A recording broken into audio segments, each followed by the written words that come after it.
Hello and welcome to Effective Living Series 2025. My name is Caleb Kuna. This is 97.3 CTFM and ChannelOne TV. On Effective Living Series, we start your year off with thought-provoking nuggets that when you put to practice will help transform your life. We're focusing on resetting for success. Today, we're looking at personal makeover. What is personal makeover? How will that help you? I have a fantastic guest who will be helping us through this conversation. Maame Ekua Gaisey is her name. She's certified culture transformation consultant, and she'll be taking us through personal makeover for success in 2025. So here's how we are going to do it. In the next 10 minutes, she'll be taking us through a presentation. When she's done, we'll do a practical walkthrough how we can have a personal makeover for success this year. I know you're ready for Success 2025, as I am. So sit back, take your pen, your diary, and let's go through this amazing round of nuggets.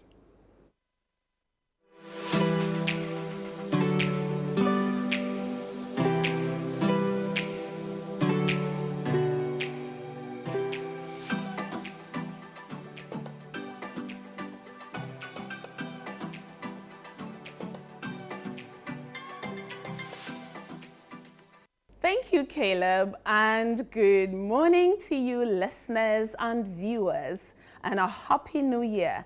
I know that you are very ready for success in 2025, so let's get straight into it. We are going to be talking about making over for success in 2025, and I bet you it has nothing to do with makeup. It has everything to do with strategically overhauling your life and habits to ensure that you are living right and effectively to hit those goals. Right. A makeover actually offers you the opportunity to evaluate and decide what works and what doesn't, what you want to take forward in this year and what you want to drop. And it's all about habits and lifestyles as well. When you are trying to make over for success, the focus is really about auditing. So if you took a business audit, like the account auditors will tell you, we come in, we audit the principles, the processes, and the practices. So these things put together will ensure that you're ready to be more effective in 2025 than you were in 2024. And I'm sure that you have watched lots of videos, you have listened to so many podcasts. There's so much information out there on how to make this year the best year ever. What I want to encourage is, as we walk through this journey, that you make a personal commitment to actually put the things in practice and not just watch and listen. Now, some of the things that we have to do to make over going into 2025 may be huge. Some of you may be looking at shifting careers. Some of you may be looking at relocation. Some of you are looking at simple things like me, looking at a better sleep pattern as I go into this year. For some of you, you have had the desire to eat properly throughout the year. So this is where we start talking about the why you should be encouraged to do that when you have to actually think about making over. And when I sit with Caleb, we'll start looking at the practical hows of doing all of that. So let's get into some context, right? At the beginning of the year, some of you start the year with a long list of to-do things. I know that most of you have now shifted from empty resolutions and you're looking at SMART goals. But sometimes the SMART goals stay there. They're just written and never actioned. But is making over that simple? Maybe not. It requires tenacity. It requires a certain level of commitment that only you can give it. And it requires a certain commitment to finding support where you can, because the things might sound very easy and simple to do. You may have heard it from 100 channels, but they may require you finding some support. For us making over in 2025, the goal is really to assess habits, assess your practices, assess your lifestyles, and make sure that you're making the changes as you go along, small or big, and to reflect on what you have done that hasn't worked, what you have done that has worked, so that you can improve upon it. I want to show you something. This is how I do my makeover. I start with some level of reflection. Everybody needs to find a space and time going into the new year or standing in the new year, looking for a more successful year, to reflect on the past years. And I'm saying years because everything you've done up until 2024 is contributing to the life that you're going to live in 2025. So the reflection over the past is very important. When you reflect, this is what you're looking to do. What is good? Just continue doing them. What is bad? Please stop it. And what do you think will be helpful for you? Then you want to start doing that. And these must be embedded on your values. You know, I cannot have a conversation with you without talking about values. And what I want to caution you about this is to avoid over-analyzing your life. Because some of you are going to get into analysis paralysis, which means you're going to reflect and reflect until we're in March and April. And when we ask you, you're still going to be talking about reflection. We want you to move forward. So what are some of the things that you may be interested in making over or focusing on as you make over for success? Some of you have to just declutter. Declutter physically, mentally, spiritually, and digitally. That's difficult, isn't it? You feel over 24 hours when you haven't gone on social media that the whole world is moving past you. But you need to find time of taking out time without going on social media. Some of you have clothes that you haven't worn for 5 years. Let's get them out of the closet. Some of you need to realign your priorities. Not everything can be a number one. Something is gonna give. Something has to be above another. So reprioritize. Some of you may have to make changes in your circle of friends, socially and professionally. Some of you may have to analyze. You need to realign and make better practical financial plans. And for some of you, you're going to have to start thinking about enhancing your health and well-being. And there's a lot of conversation about work-life balance. Are we really able to do this? I go with the option of integrating this with well-being in mind. So you might not be at home and never work, and you may not be able to be at work and never do home stuff. But if you're able to integrate them such that it gives you the right focus, then you might be going somewhere with it. Some of the more makeover things that I would be happy if you focused on would be streamlining your responsibilities. If you're like me, you have responsibilities at work, to your social circle, at church for ministry, to your family, to all sorts of groups. Maybe it's about time you renegotiated what can fall off your task list, because you're only one person and you still have 24 hours. So you need to give up some things so you can stay effective on the choices that you make. You need to also learn to expand your network. Your network, remember, is your net worth. So if your network is the same every day and it's not taking you to the level that you're envisaging, then you need to begin to audit that and begin to make moves so that you can enrich it.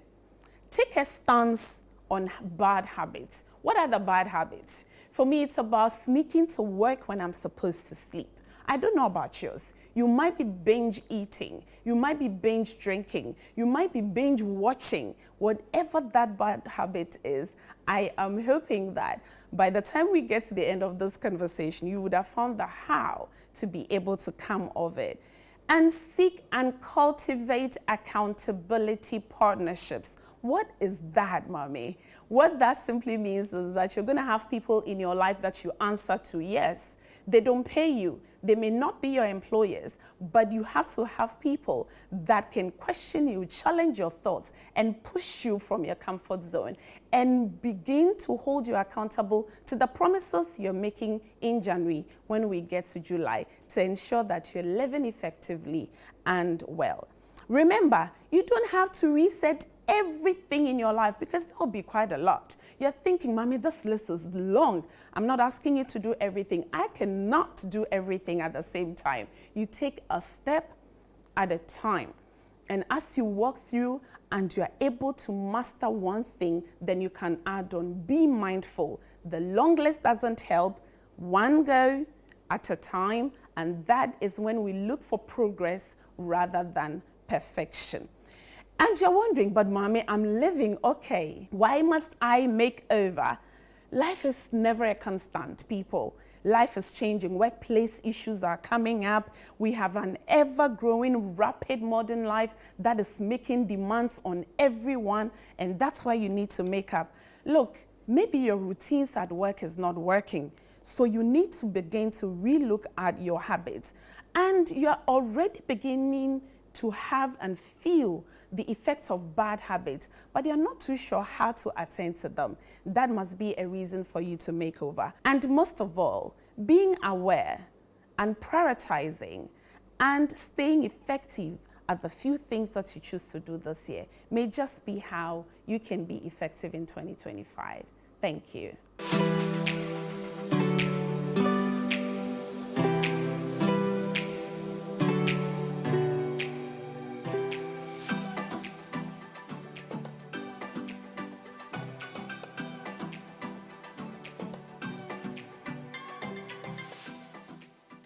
This is your chance to be served by a robot at Accra's premier destination for fine dining, Hallmark Cafe, located in Jowolu, just after the Allied filling station. It's the perfect spot for delectable pastries, desserts, hot and cold beverages, as well as a variety of continental and local dishes to satisfy your cravings. Enjoy convenient staff lunch services, expert kitchen management, and outdoor event hosting. Here, simply press a button and your waitress will be at your table in no time. Visit Hallmark Cafe today and experience the future of fine dining. Call us now at 053-7344-095 to make your reservation. Hallmark Cafe, delight in every sip and bite.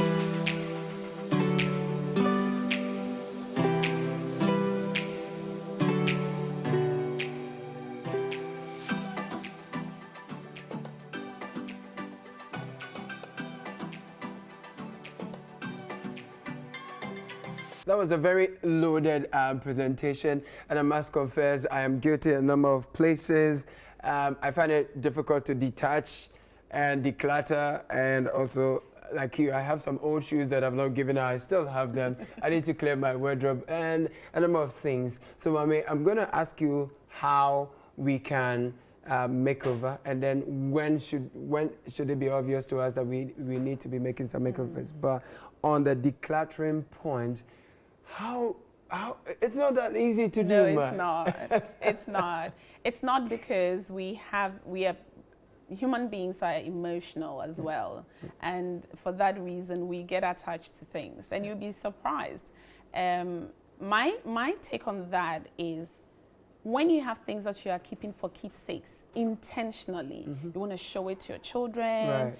You know, that's what people in the West are very good at. Right. As we've thrown away all our vinyls and all our cassettes and VHSs, they have theirs and they're showing us about all of that on TikTok and the social media. So you need to keep certain things, but there are things that are no good. They're simply occupying space. Okay. There are thoughts that are in your head that's not welcome. It's not helping you grow. It's only making you more miserable by the day. There are people, and you must be very honest. You love this classmate, but every time you get together, you leave realizing you've been gossiping, you've been talking about non-essentials. Do you want to keep spending 3 hours a week with this person? Right. So when I talk about decluttering, it's a conscious effort to decide what you're keeping and what you're letting go. And it's a very, letting go things physically has a way of making you feel so light. Right. And as a child, my mother insisted at the end of every year that we needed to give out some of our clothes and shoes, whether they were wearable. Actually, they had to be wearable, but whether you loved them or not, you needed to give something of it. And I think I didn't understand it at the time. Now, much older, I see what the benefit of that is. So it's very important to declutter. There was a point you made about streamlining responsibilities. I think it all boils down also to learning to say no. Good. Saying no is one of the difficult things for a lot of people. Yes. You're getting invitations here and there, and it's so difficult for you to say no. How do you go about that this year? Yeah, Caleb, I have a whole course. You'll be surprised. I have a whole training program on saying no. And it doesn't just happen because it starts from your mindset. And sometimes people feel that they are letting people down by saying no. But I've said it here before and I'll repeat it. Every time you say yes to somebody, what have you said no for yourself? Because you can't have yeses all round. There's a yes to somebody means a no. So for instance, if you accepted my invitation to come and speak at my program, that's a yes to me. That might be a no to spending time with family. Children. That might be a no to maybe going for a swim. So when you begin to do that analysis, it will help you to realign your priorities. And sometimes it's not about saying no to decline entirely. It's about renegotiating on when this can be done. So there are a lot of ways of going around it without sounding very flat no. Yes. I see that. I like the fact that you said we don't have to reset everything. No, because it's not doable. This is what a lot of us try to do at the beginning of the year. And we actually do wait. Why must we wait for the beginning of the year to do these things?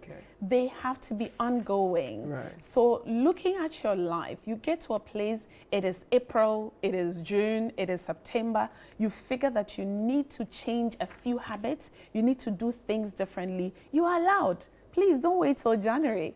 It's nobody's timeline but yours and your life. So trying to reset a lot of things at the same time is what gives us the discouragement to give up. I see. So at what point would one know that I need a makeover, I need to reset? Usually when you begin to feel dissatisfied, you talk to people nowadays and they don't like a lot of things about themselves.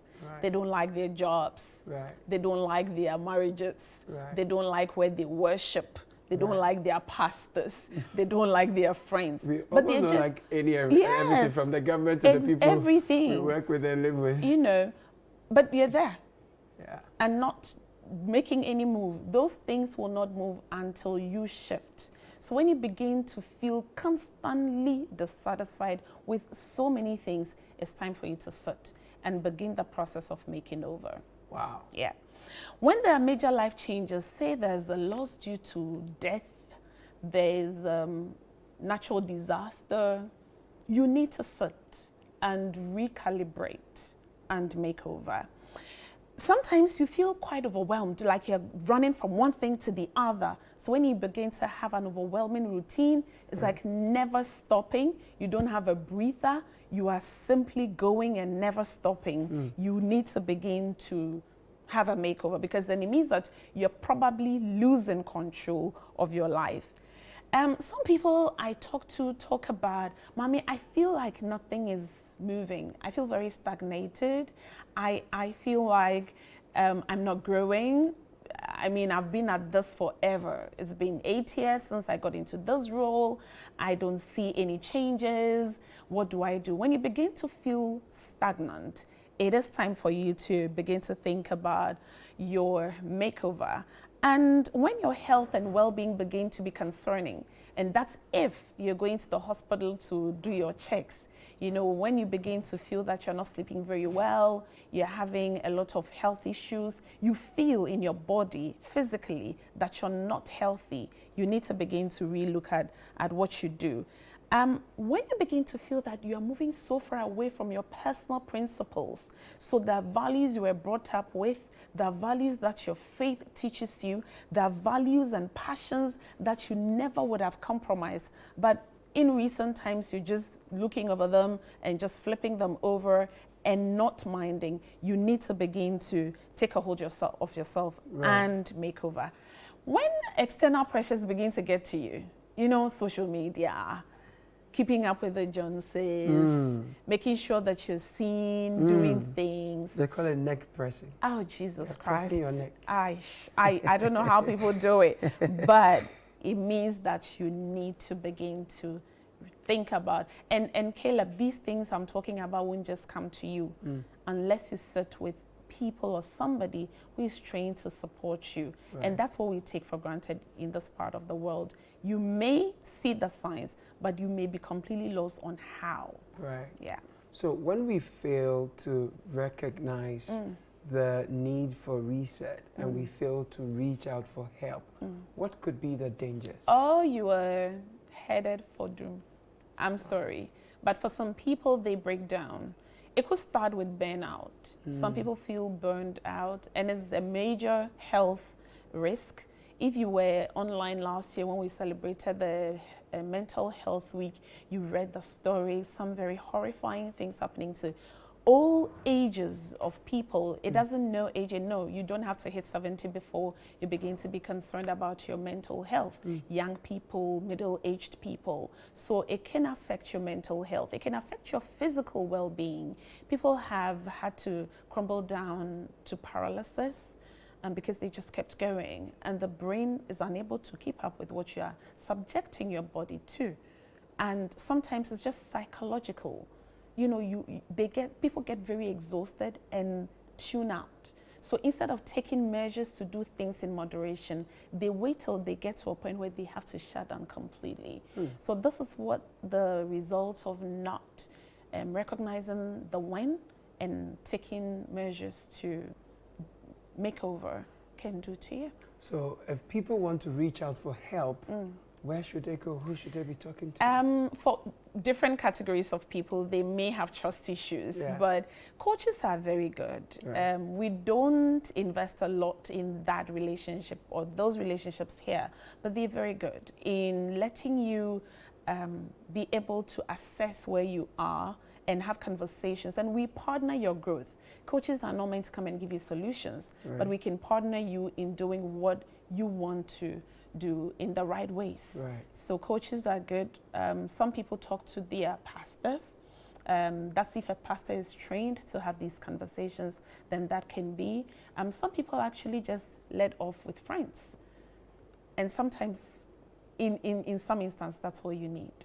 Right. A very healthy, good social circle that you can sit and let off the steam so that you can have some space to take on what's ahead of you. But if I'm listening and I want to reach out to you, are you available, or you would say no to me? I am available. I am available. Tell us where to find you. Maame. Yes, so you'll find me on LinkedIn. If you called me on 024-4054-973, you will be able to reach me. Maame, it's been a pleasure talking to you. Yes. Thank you for helping us think through making over, knowing also that it's important not to wait till the end of the year before we have a makeover. Okay. And also telling us we don't necessarily need to reset everything. Yes. So what we have that's good, we need to continue. Yes. What's bad, we need to put a stop to. Yes. And then what's helpful, we need to adapt. Yes. What will be your final words to us? My final word is don't wait till January. Don't wait till January. Don't pack too many goals. They are not doable. That's realistically not doable. Have maximum 3 things you're focusing on for the year and do them very well. Wow. Yes. Maximum 3 things you're doing for the year and do them very well, and you're good to go. Thank you for consuming today's episode of Effective Living series with the Maame Gaisey. My guest was the Maame Gaisey. My name is Caleb Kuda. You've been listening to us on 97.3 City FM and ChannelOne TV. Keep listening, keep watching. Thank you. I'll see you in the next episode.